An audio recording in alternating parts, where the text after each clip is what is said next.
Hey, this is Rich from HouseBarons. Our family renovates houses. We're working on this renovation project, and in this house, it has a very scary, narrow, very tall stairwell. We have to texturize the ceiling, and so we're trying to figure out a good way for us to get up there without, potentially falling to our deaths.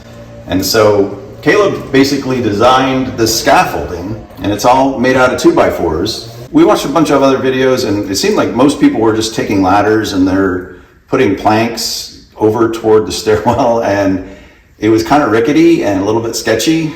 And so we're looking for something more stable. So Caleb came up with this design, and it's really awesome because really it just has 4 legs, and you could adjust it to whatever length your stairwell is.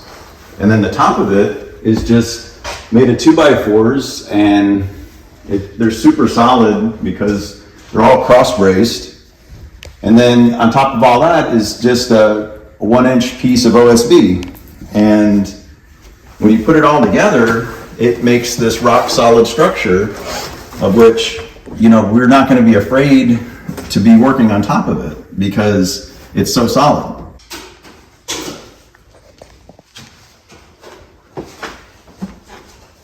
So this area here was intentionally left with no cross bracing so we could actually still use this as a functional staircase.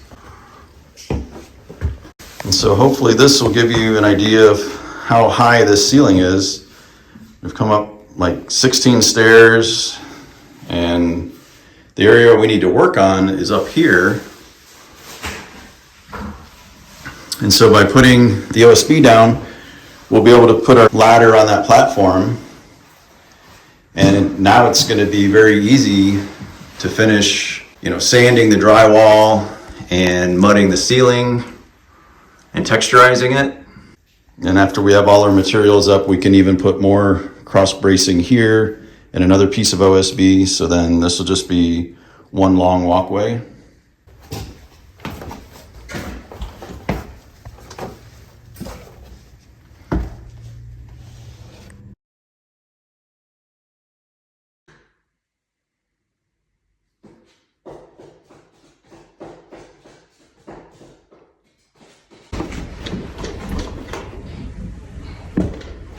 All right, if you're going to be working on a stairwell and you want to have a lot of support, hopefully this will give you some ideas about how to build your own stairwell temporary scaffold. And if you got anything out of the video, if you could hit the thumbs up button, that really helps out our channel. And also, if you haven't subscribed yet, please do, because we have a ton of home improvement videos on the way. Thanks so much for viewing, and we'll see you in this next video.